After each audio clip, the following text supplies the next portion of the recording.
I actually served with Brian in the House of Bishops for the 12 years when our episcopates overlapped, and we've been continued as colleagues and friends ever since. Brian's a man of many, many gifts. Those of you who know him can attest to that, including having the heart of a ministry developer, which I think is critical to this role. He has a collegial, collaborative commitment in ministry. He likes the idea of coaching. We serve together as coaches in the House of Bishops, so he brings that gift along. He was raised in Portland, Oregon, and served all his ordained ministry in the West, so his orientation and learning curve in North Dakota will be a little bit different from mine, coming from the East Coast. I don't know who will have it easier, but it'll be different. I'm grateful that he's willing to step into this new ministry, and I have every confidence that he will serve our diocese well. And I'm going to keep talking about it as our diocese until I'm no longer your bishop provisional, maybe even after that. And I know that you're going to welcome Brian warmly. Second, I want to say a word about our human and financial capacity as a diocese. For during the time that I've served as your bishop provisional, I've been blessed to work with so many, many, many talented people who give of themselves tirelessly with great devotion to our common life and ministry. That includes the members of our diocesan ministry support team, Steve, Jess, and Kim, along with all the volunteers who provide leadership throughout the various committees, commissions, boards, task forces, and working groups. But my word of caution to you in that regard is that we need to keep expanding that circle of leadership. We need to keep expanding that and not just relying on the people who have stepped up to the plate so often. My hope is that those of you who are here, and when you take word of this convention back to your congregations, that you will step into some of those leadership roles.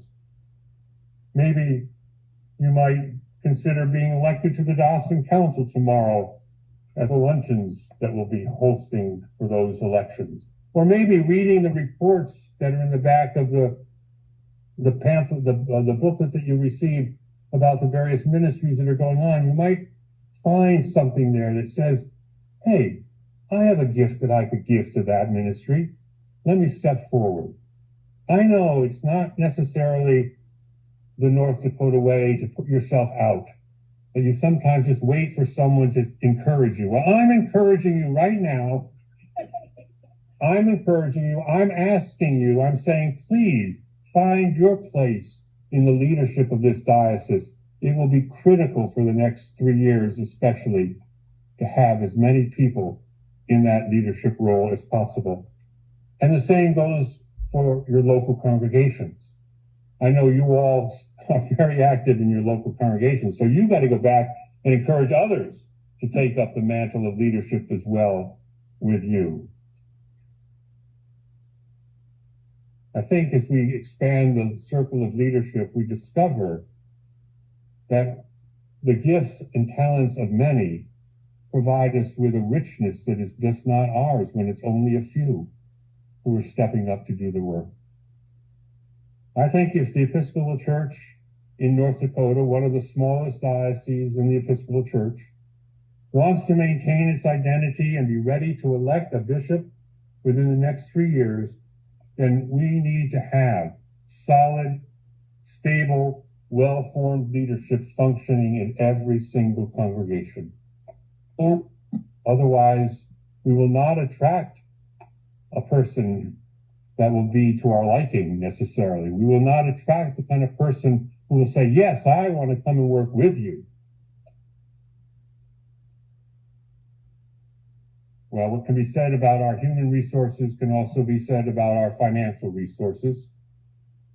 One of the wonderful things that happened this year, as many of you know, is that we exceeded our Woe Dakota appeal goal of $50,000. I think some of the council looked a little bit with crooked eye at me when I suggested that we might be able to do this, but we actually raised over $52,000 from that appeal, thanks to the gifts of so many of you. And there's still time if you haven't. But because we were so successful in that, we've also budgeted that into next year's budget. So be thinking about how those of you who have the capacity to give over and above your local giving. This is not to take away from your local giving, but who can give over and above your local giving will do so to this appeal that will help us fund our ministries. Further, as you know, the new season of ministry task force is recommending that we make a significant financial investment in our future as a diocese. A significant financial investment in our future as a diocese. Make no mistake about it. They're asking us to do something big. They're asking us to use some of our reserves that have accumulated over the past few years. They're asking us to take some of our available endowment funds to help fund the two positions that align with the goals that they have set for us. And the hope is that these investments will pay dividends, but of course nothing is for certain. But this is where they are leading us and calling us. And that's why the human investment is as important as our financial investment, as we make a common commitment to these ministries and not just say, oh, well, now we've got this mission or we got that mission and we can step back and nothing more we've got to do around here. No, that will never work. They will need all the support we can give them. And so I ask you to keep that very much in your thoughts.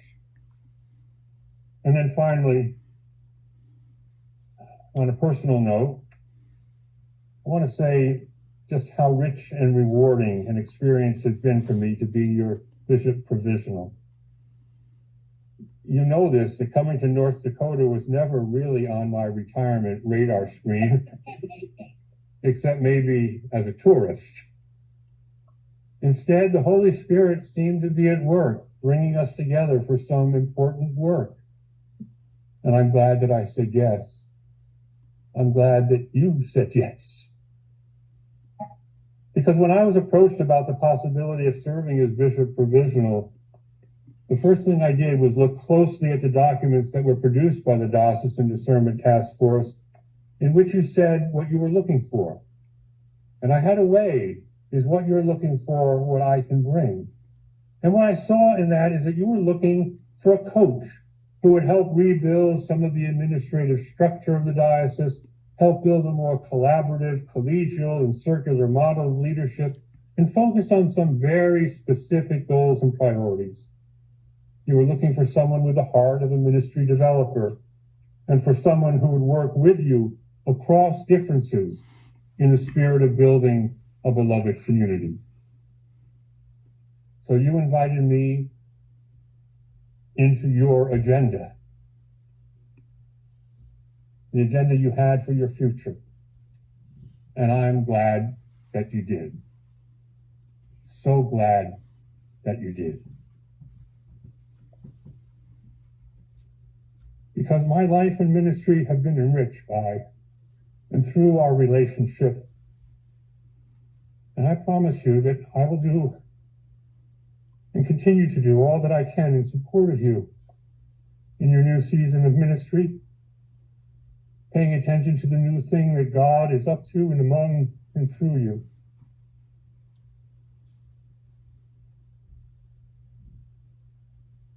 So please continue to pray for me as I continue to pray for you.